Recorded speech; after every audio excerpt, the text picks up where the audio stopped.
lorsque je savais que j'étais au programme, j'ai commencé à préparer, ce qui est normal. J'ai commencé à préparer ma prédication. Je me suis dit, wow, vu que le thème de l'année, c'est la multiplication, et puis qu'en ce moment, nous exploitons le sous-thème de défi, je me suis dit que je vais aller en ce sens-là. J'ai commencé à préparer. Et puis, dans la nuit de vendredi à samedi, je peux le dire, oui, j'ai eu une vision. Et puis, cette vision m'a bouleversé. Du fait que je me suis réveillé à 4h du matin, j'étais en panique, j'étais en pleurs. Et puis c'est là que j'ai réalisé que ce n'était pas seulement pour moi, mais Dieu avait voulu que je puisse aussi le partager encore ce matin. Gloire soit rendue à Dieu. Cette vision reste toujours dans notre magnifique thème, notre magnifique sous-thème qui est le défi. Mais ce matin, si on doit donner un thème à cette prédication, ça sera garder son âme. Entre parenthèses, garder son cœur. Donc pour ceux qui écrivent, ils peuvent mettre comme thème garder son âme. Entre parenthèses, son cœur. Garder veut dire prendre soin. Garder, c'est veiller. Garder, c'est empêcher à ce qu'on puisse voler. Garder, c'est continuer d'avoir. Garder, c'est ne pas se séparer de quelque chose ou bien de quelqu'un. C'est ça, garder. L'âme, c'est l'essence de l'être humain. L'âme, c'est ce qui fait vivre un être humain. C'est l'âme, c'est ce qu'il y a au fond de lui, c'est son âme. Une personne sans âme est une personne vide. L'âme, c'est ce qui fait le lien entre le corps et l'esprit. C'est l'âme. L'être humain est composé de 3 parties, si je peux dire ça comme ça. Le corps, l'âme et l'esprit. Si on peut un peu imaginer un peu mes propos, le corps représente un véhicule. Le corps représente une voiture. L'esprit représente le pilote. L'Esprit de Dieu, c'est la personne qui est en train de conduire. Et puis l'âme représente le carburant. L'âme est ce qui te donne la force d'avancer. L'âme est ce qui peut, en guillemets, te permettre encore de pouvoir encore plus progresser. Dans l'âme, il y a la foi, l'amour. Voilà pourquoi quand on parle de l'âme, on pense directement au cœur.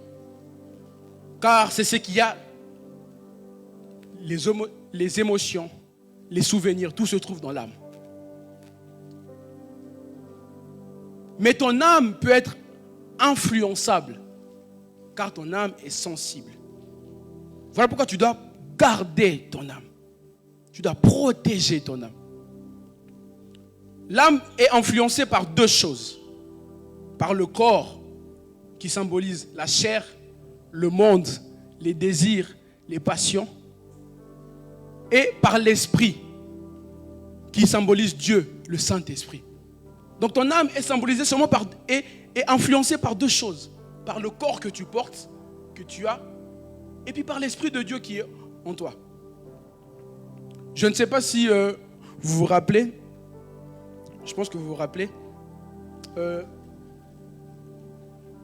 on nous a parlé en début d'année des images du cœur. Je ne sais pas si on peut nous projeter. La première image, je ne sais pas si on l'a. Voilà. Là, on voit l'âme est au centre. Et puis, elle est tiraillée de 2 côtés. À droite, par un démon qui représente la chair, le monde, le désir, les passions, tout ce que les yeux peuvent voir, tout ce que le monde peut nous montrer. Et puis, à gauche, nous avons l'ange qui représente l'Esprit de Dieu. Puis, l'âme est au milieu. L'âme est innocente. C'est que si l'âme se laisse entraîner par les mauvaises choses, alors c'est le monde qui va gagner. Si l'âme se laisse influencer par Dieu, alors c'est le Saint-Esprit qui viendra vivre en lui. L'âme est au milieu, ne sachant où aller. ne sachant que faire. Mais laisse-moi te dire que au commencement, il n'en était point ainsi. Au commencement, ce n'était pas cela. Dans le plan originel de Dieu, l'homme devait vivre en esprit. Vivre en esprit, c'est vivre par Dieu, guidé par l'amour, par la foi, plutôt que par les désirs et les passions de la chair. C'est ça, vivre par l'esprit, vivre, être guidé par Dieu. C'est de ça qu'il s'agissait dans le jardin d'Éden. Dans le jardin d'Éden, l'homme était constitué d'un corps. Car pour être légal sur la terre, on doit avoir un corps. Un corps. Les animaux, ils ont un corps. Nous, les humains aussi, nous avons un corps. Voilà pourquoi nous sommes sur la terre. Car nous sommes légaux. Pour être légal sur cette terre, nous devons avoir un corps. Tu dois avoir un corps pour pouvoir vivre sur cette terre.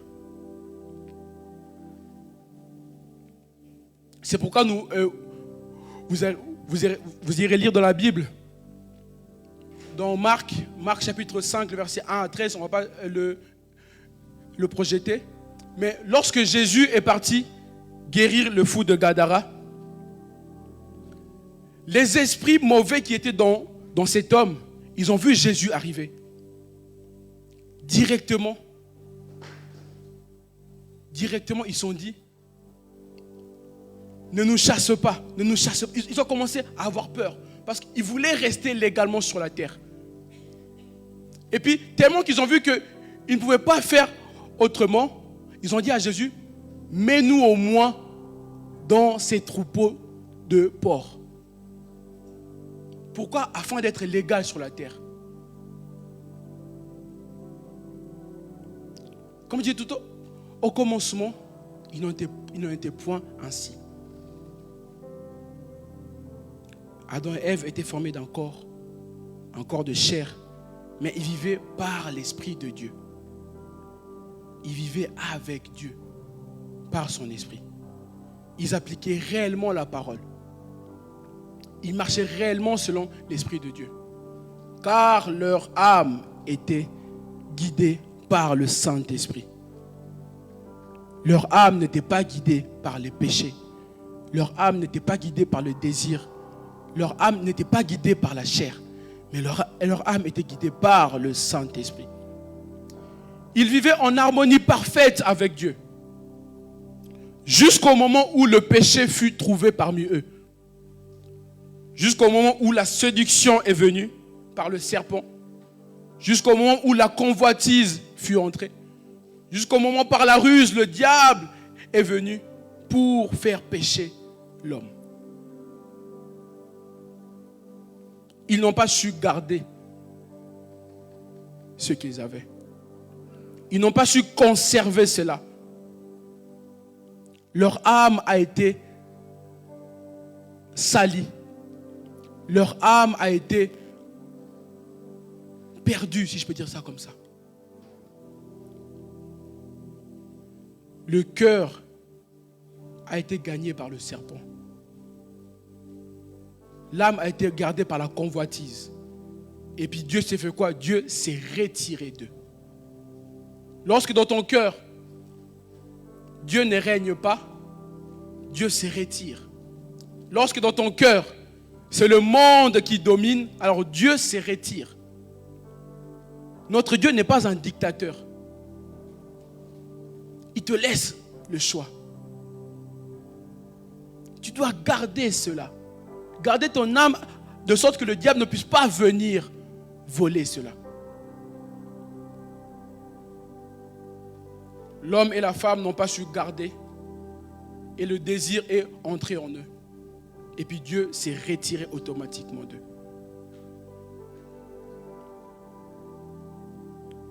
Lorsque le péché vit dans nos cœurs, Dieu se retire de nous. Lorsque les désirs commencent à monter, les désirs de la chair commencent à monter, Dieu se retire automatiquement. Ne pas garder son âme, c'est être à la merci du monde. Ne pas garder son âme, ce n'est pas seulement la mort physique, mais c'est une mort spirituelle. Et la mort spirituelle est bien pire que la mort physique. Car la mort spirituelle, c'est la séparation de l'homme et de Dieu. Et nous connaissons tous la suite dans le jardin d'Éden.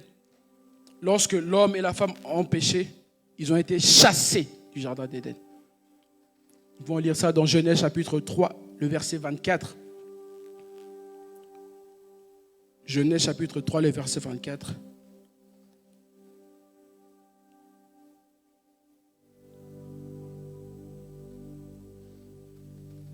La parole nous dit, je lis la version Semeur,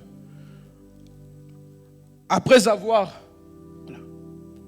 c'est ainsi qu'il chassa Adam et il le mit à l'orient du jardin d'Éden. Les chérubins qui agitent une épée flamboyante pour garder le chemin de l'arbre de vie. Je vais lire aussi ma version Semeur.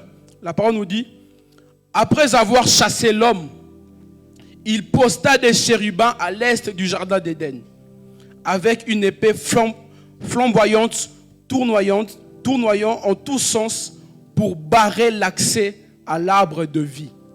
C'est que après que l'homme et la femme eurent péché, Dieu les a chassés du jardin d'Éden. Mais il ne les a pas seulement chassés, mais il a aussi barré le chemin qui menait à l'arbre de la vie. Parce que l'homme n'a pas su garder, Dieu s'est retiré d'eux. Ensuite, il les a empêchés de pouvoir avoir accès à l'arbre qui mène à la vie. Voilà les conséquences lorsque on n'arrive pas à garder notre cœur près de Dieu, à garder notre âme. Pour le simple fait de ne pas avoir su garder, ils ont été chassés. Et le chemin leur a été obstrué. Mais dans son amour, dans sa rédemption, Dieu a envoyé son Fils, Jésus-Christ, né d'une femme pour avoir un corps afin d'être légal sur la terre. Jésus-Christ est venu par une femme afin qu'il puisse avoir un corps pour venir nous sauver, pour venir rattraper le péché que Adam avait commis. Le péché de Adam et Ève les a fait chasser du jardin d'Éden, mais les a aussi fait perdre le chemin qui menait à la vie.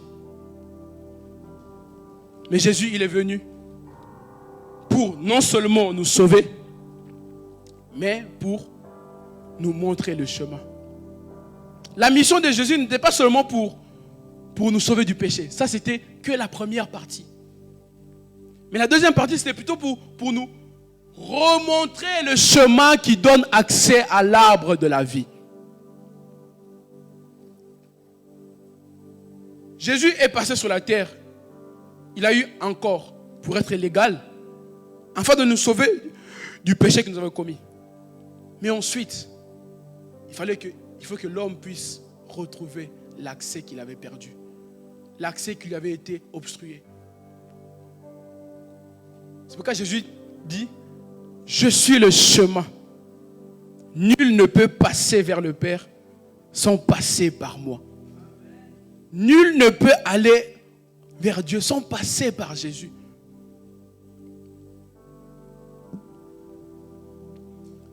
Ce matin, j'aimerais te rassurer. Jésus est là pour te remontrer le chemin à suivre. Jésus est là pour te montrer le chemin de l'arbre de la vie ce matin. Voilà pourquoi ce matin, tu dois garder ton cœur. Ce matin, tu dois bien protéger, tu dois bien veiller à ce que tu as.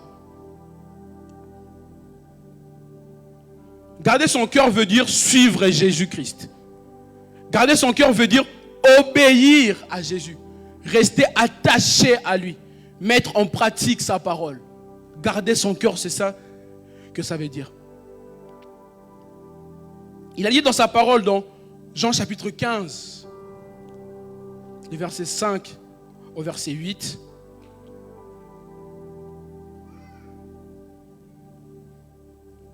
Jean chapitre 15, le 5e au 8e verset.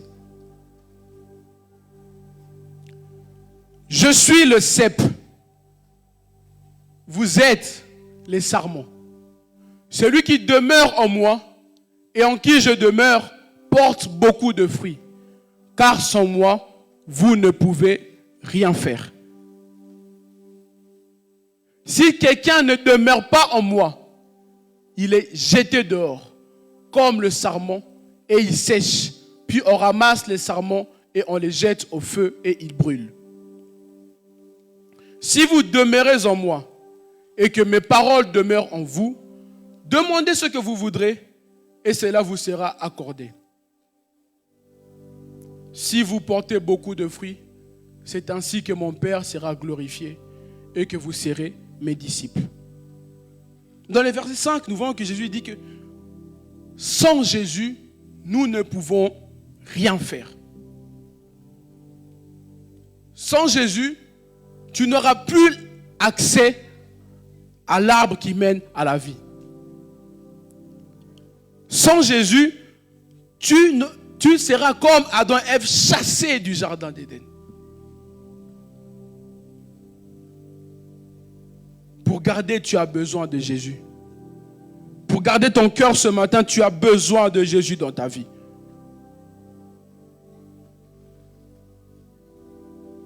Voilà pourquoi j'aimerais que tu puisses te rassurer que Jésus est venu pour te redonner espoir, pour te remontrer ce chemin-là, ce chemin que tu avais perdu, cet amour qui était parti, la présence de Dieu qui était partie en toi, à cause du désir, à cause que oui, nous sommes en 2025, à cause de oui, je suis jeune, à cause de oui, mes amis vont là-bas, moi aussi je vais aller. Alors le désir est entré en toi.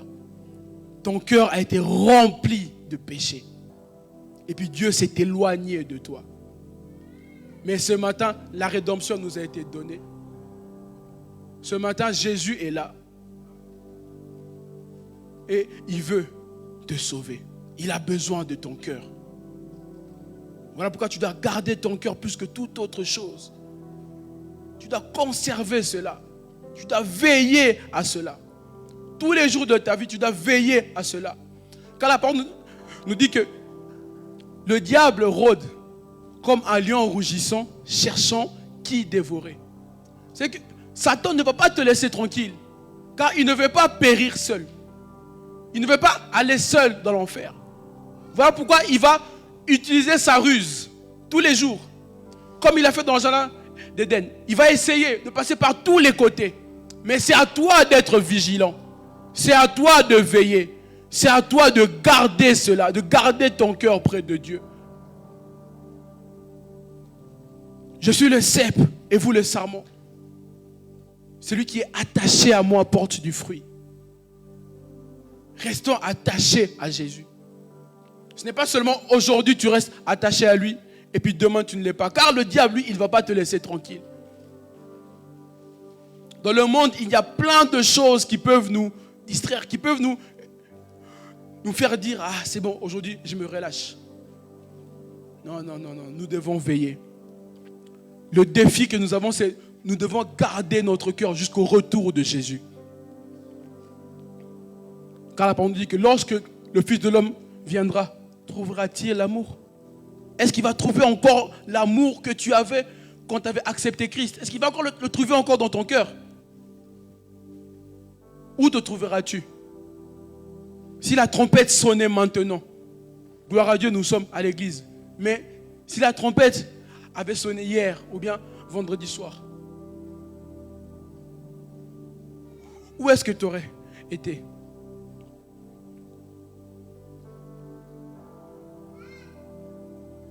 Répondons-nous sincèrement. Car le royaume de Dieu est proche. Jésus est vraiment à la porte. Plus que nous le pensons. C'est vrai que nous sommes jeunes. On a plein de projets. D'autres aimeraient créer leurs entreprises. D'autres aimeraient voyager. Aimeraient faire le tour du monde. Aimeraient faire ceci, se marier, avoir des enfants. Mais nous ne connaissons ni le jour ni l'heure. Ça peut être maintenant. Ça peut être tout à l'heure. Ça peut être demain. Tâchons d'être prêts. Tâchons de garder notre âme. Tâchons de garder notre cœur attaché à Jésus.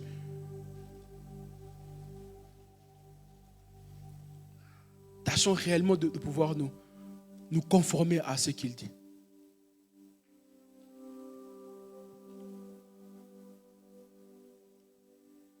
La vision que j'ai eue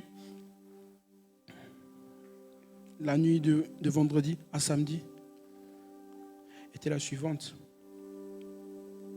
J'étais avec plein d'acteurs, des acteurs de cinéma, hollywoodien. Je ne sais pas là où on était. Et puis, on est rentré dans une salle et puis, chaque personne devait chanter pour Dieu. Déjà ça, j'ai trouvé ça bizarre. C'est comme si on voit ces stars américains qu'on voit dans les films. Tout à coup, tout le monde chantait pour Dieu. C'est que chacun à son tour passait, il prenait le micro, il chantait, il partait.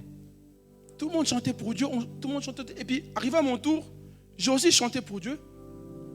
Mais ensuite, je me suis écroulé par terre, j'ai commencé à pleurer. Mais pendant que moi je pleurais, eux, leur âme était enlevée. Pendant que moi je devais pleurer, parce qu'il y avait un poids dans mon cœur. Mais eux, leur âme était enlevée. Eux, ils ont chanté, ils ont adoré Dieu, et puis leur âme était enlevée. Mais à mon tour, j'ai senti une forte douleur dans mon cœur, et puis j'ai commencé à pleurer. Et puis, lorsque je pleurais, l'Esprit m'a montré qu'en fait, que seules les âmes qui vont être pures seront enlevées. Ce n'est pas ce que frappe aux yeux. Peut-être que moi, je suis là, je vois l'autre star de la télé, il fait des films, je me dis, ah, lui, c'est un païen. Je le qualifie d'un païen. Mais peut-être, mais je ne connais pas son cœur. Mais moi qui viens les dimanches à l'église, moi, des fois, qui prend les micros, qui vous parle, je pense que je suis... Alors que dans mon rêve, je ne l'étais pas. Mon cœur était lourd. Mais seulement lorsqu'après j'ai commencé à pleurer, j'ai eu une réelle repentance avec Dieu. Alors dès lors, mon âme a été enlevée avec eux. Et puis Dieu m'a dit de venir parler de ça ce matin. Je ne sais pas si ce message me concerne que moi personnellement. Si ça allait, gloire à Dieu. Mais je pense que ça concerne aussi plus d'une personne aussi parmi nous. Nous devons revoir l'état de nos âmes. Parce que lorsque Jésus viendra, si on est trop lourd, on ne sera pas enlevé. Si dans nos âmes, il y a encore des querelles, il y a encore des choses, on ne sera pas enlevé. Le pasteur avait commencé, il a montré le verset qui disait « Donne-nous notre pain quotidien de ce jour. » C'est que demain aussi, il y aura encore du pain. Mais aujourd'hui, on doit avoir notre pain. Aujourd'hui, tu dois regarder ton âme. Aujourd'hui, tu dois arranger ton âme. Aujourd'hui, tu dois être vrai avec Dieu.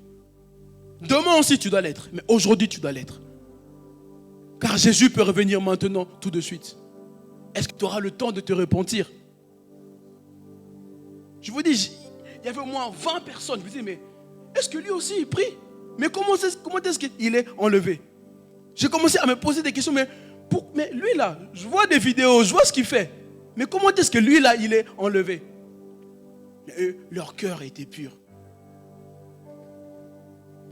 Leur cœur était libéré. Jésus revient bel et bien bientôt. On le dit comme un slogan. On le dit, ça fait des années. D'autres commencent à ne plus croire. Mais rassurez-vous, il revient bel et bien bientôt. Regardons nos âmes, regardons l'état de nos cœurs. Essayons d'arranger. La parole va même dire, en disant que avant de venir pour mettre une offrande, avant de venir te présenter à Dieu, si tu te rappelles que tu as un inconvénient avec ton frère, arrête de prier, va arranger avec lui et puis reviens. Ça ne sert à rien de faire semblant. Nous les hommes, on peut te voir lever les mains, acclamer, te mettre à genoux. Mais Dieu, il connaît l'état de ton cœur. C'est de cela qu'il s'agit. Dieu connaît l'état de ton cœur. Il connaît ton cœur, Dieu.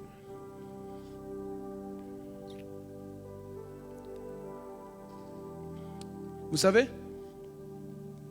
vous pouvez aller dans un parking, vous stationner à la place de voiture, vous ne deviendrez pas une voiture.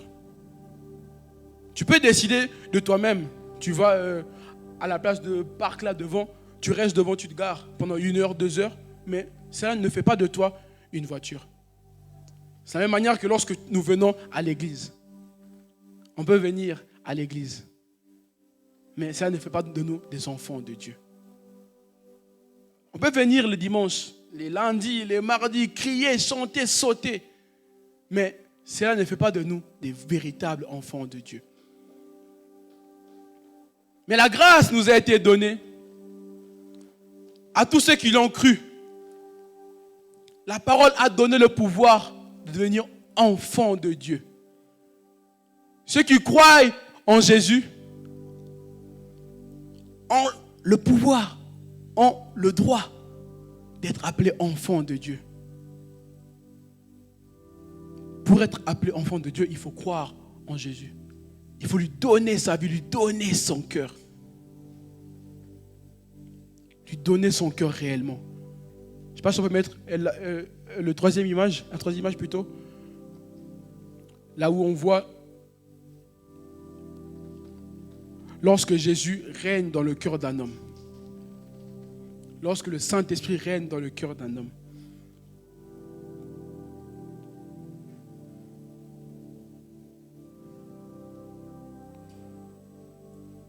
Voilà, là c'est le cœur du péché. Ça c'est quand le monde règne. Ça c'est quand les désirs règnent. Voilà ce que ça fait. Il y a toute la convoitise. On nous a déjà parlé de tous ces animaux, de ce que ça signifiait. Mais lorsque Jésus règne, voilà ce que ça fait. Il n'y a plus de péché. Il n'y a plus de condamnation. Il n'y a plus de convoitise. C'est Dieu qui règne réellement dans le cœur. Et c'est ces cœurs-là purs qui seront enlevés. Ce n'est pas les faux semblants qui vont être enlevés. Tu peux mentir à un homme, tu peux mentir au pasteur, mais tu ne pourras pas mentir à Dieu.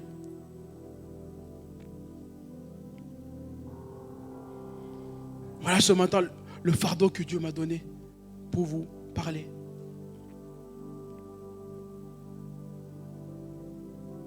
Nous allons prendre un dernier verset et puis ensuite nous allons prier.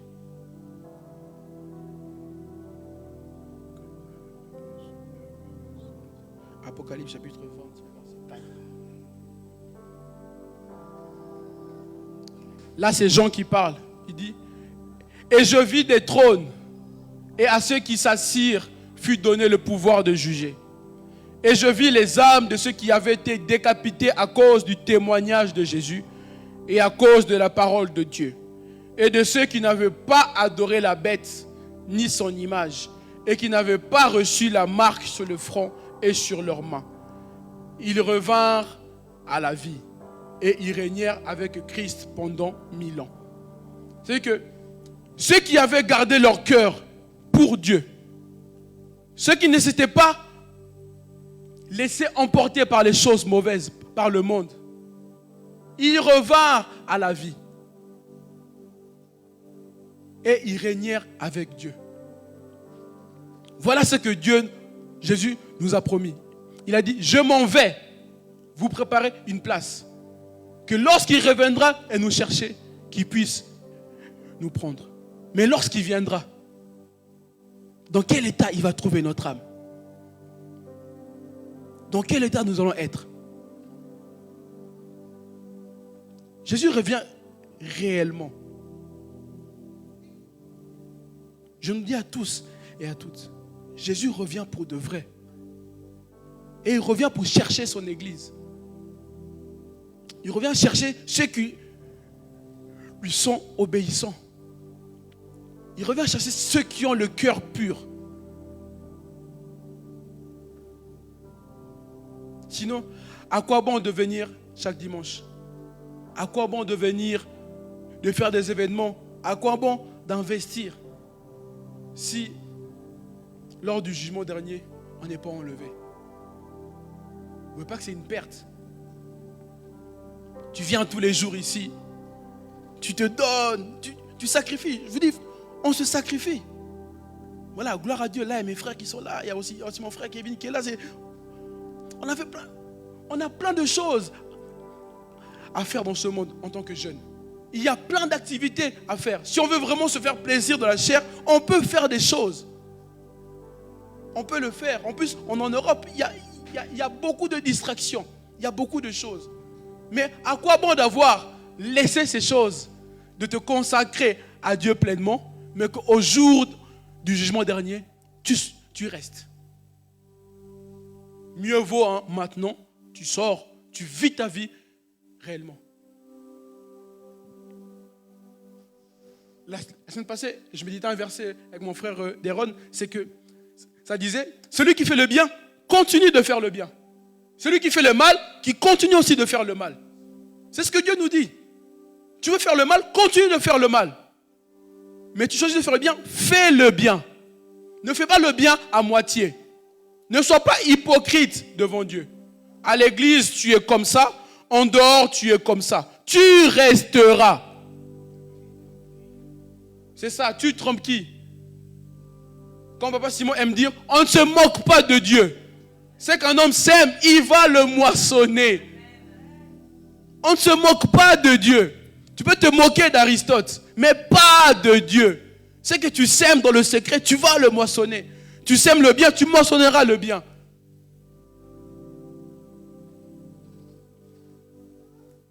Gardons nos cœurs attachés à Jésus-Christ.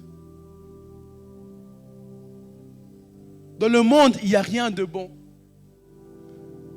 C'est des choses passagères. C'est des plaisirs qui ne servent à rien. On peut courir vers l'argent, oui, bien, oui, on court vers l'argent. Mais la maladie peut venir, tu ne peux même pas utiliser cet argent-là. Tu peux courir vers le succès, la gloire, oui, c'est bien, tout le monde te connaît, dans la ville tu marches, tu es connu. Mais à quoi bon? À quoi bon? À quoi bon de sert de gagner ce monde? Si tu perds ton âme, à quoi bon? On a vécu une année de Covid, une année de Covid où chacun était chez soi. Réellement, là, tout le monde s'est concentré, a vraiment vu. Tout le monde avait peur. Un petit virus, mais ça tétanisait tout le monde.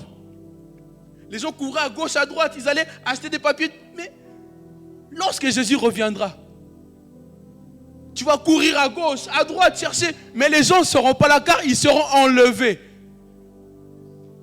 Tu pourras faire ce que tu veux, tu pourras rentrer à foutre le cœur, prendre des chaussures, faire tout ce que tu veux. Mais les gens ne seront plus là parce qu'eux, ils seront enlevés.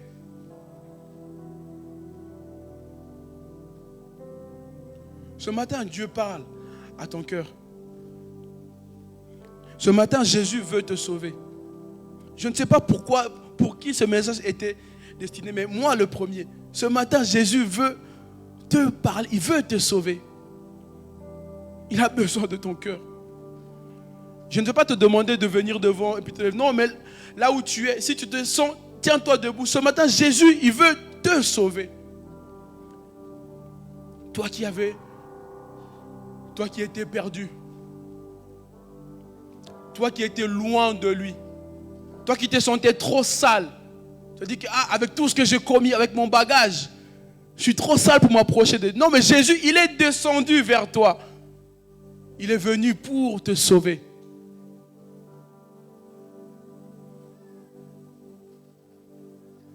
Ce matin, Jésus va changer ton cœur.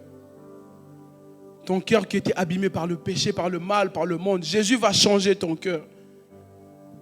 Ce matin, Jésus, il va transformer ton cœur.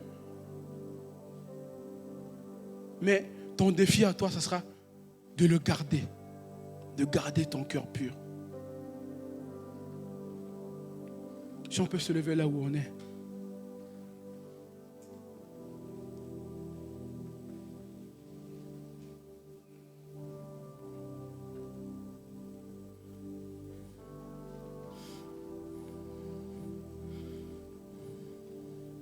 Tu vas être sincère et puis vrai envers toi-même. Ne regarde pas la personne qui est à ta droite ni à ta gauche. Parle à ton cœur maintenant. Parle à ton Dieu ce matin. Tu vas te repentir sincèrement. Tu vas reconnaître tout ce que tu as pu faire qui a pu offenser Dieu. Tout ce que tu as pu faire qui a pu faire en sorte que Dieu puisse se retirer de toi. Tu vas en pleurer sa miséricorde. Tu vas te repentir sincèrement. Je ne veux pas te pousser à prier. Mais là où tu es, commence à parler à ton Dieu. Seigneur, nous avons été loin de toi. Nos regards, Seigneur, étaient encore dans le monde. Nos pensées étaient encore dans les choses périssables. Seigneur, ce matin, Père, Seigneur, tu as trouvé bon de nous ramener encore vers ta face, Père. Nous voulons que tu puisses nous changer, nous transformer. Seigneur, change nos cœurs ce matin. Notre cœur qui était entaché par le mal. Notre cœur qui était entaché par l'orgueil. Notre cœur qui était entaché par la convoitise. Notre cœur qui était trop attaché à l'argent. Notre cœur qui était entaché à la gloire de ce monde, Seigneur. Tu t'es retiré de nous. Mais ce matin, Seigneur, nous reconnaissons toutes ces choses, Seigneur. Nous avons besoin que tu puisses nous remplir. Tu vas commencer à prier maintenant. Tu vas inviter le Saint-Esprit dans ta vie. Tu vas dire au Saint-Esprit de te remplir réellement. Tu vas dire au Saint-Esprit de réellement prendre la place dans ton cœur. Que tout ce qui est de l'orgueil puisse disparaître. Tout ce qui n'honore pas Dieu puisse disparaître totalement. Que le Saint-Esprit prenne la place. Commence à prier, sois libre. Saint-Esprit, prends la place réellement. Saint-Esprit, viens remplir mon cœur. Saint-Esprit, viens être le maître de mon cœur. Que ce ne soit pas le monde qui puisse gouverner. Que ce ne soit pas les réseaux sociaux qui puissent gouverner. Que ce ne soit pas l'argent qui puisse régner. Mais que c'est bel et bien toi qui puisses dominer, Saint-Esprit. J'ai besoin que tu domines dans ma vie. Viens me remplir. Remplis-moi de toi. Remplis-moi de l'amour de Dieu. Remplis-moi sincèrement. Remplis-moi, Saint-Esprit de Dieu. Purifie ma vie. Au nom de Jésus-Christ. Alléluia, alléluia. Tu vas parler à ton cœur ce matin. Tu vas dire à ton cœur de suivre Jésus. Tu vas dire à ton cœur d'obéir à Jésus. Tu vas dire à ton cœur de pouvoir suivre le chemin tracé par Jésus. Jésus n'est pas seulement venu pour nous sauver du péché, mais il est venu aussi pour nous montrer le chemin à suivre. Voilà pourquoi tu vas parler maintenant à ton cœur de suivre Jésus. Commence à prier au nom de Jésus-Christ. Oui, mon cœur, je te parle. Oh, mon âme, je te parle. Oh oui, mon âme, sois obéissant à la parole de Dieu. Mon âme, sois obéissant à la parole. Mon cœur reste attaché à Jésus. Peu importe si le monde m'abandonne. Peu importe si ma famille me laisse. Peu importe si la gloire disparaît. Mais que mon cœur reste attaché à Jésus. Que je puisse suivre le chemin qui mène à Jésus. Que je puisse suivre le chemin de Jésus-Christ. Oh oui, mon cœur reste attaché à Jésus-Christ. Au nom de Jésus-Christ. Avant de laisser la parole au pasteur, tu vas prier, tu vas bénir le Seigneur pour ce moment. Si ce moment t'a touché, tu vas dire merci au Seigneur. Tu vas parler au Seigneur, commence à prier, remercier le Seigneur pour ce moment. Tendre Père, nous te remercions, nous te rendons grâce. Seigneur, ce matin, Père de grâce, je me suis tenu devant toi avec crainte et tremblement. J'ai transmis, Père, le message, Père, à nos cœurs conformément à ce que tu m'as dit. Seigneur, laisse que toi-même commence le travail, Père, Seigneur, que tu termines le travail que tu as commencé. Seigneur, parle-nous encore davantage. Fais-nous encore du bien, Seigneur. Au nom de Jésus-Christ.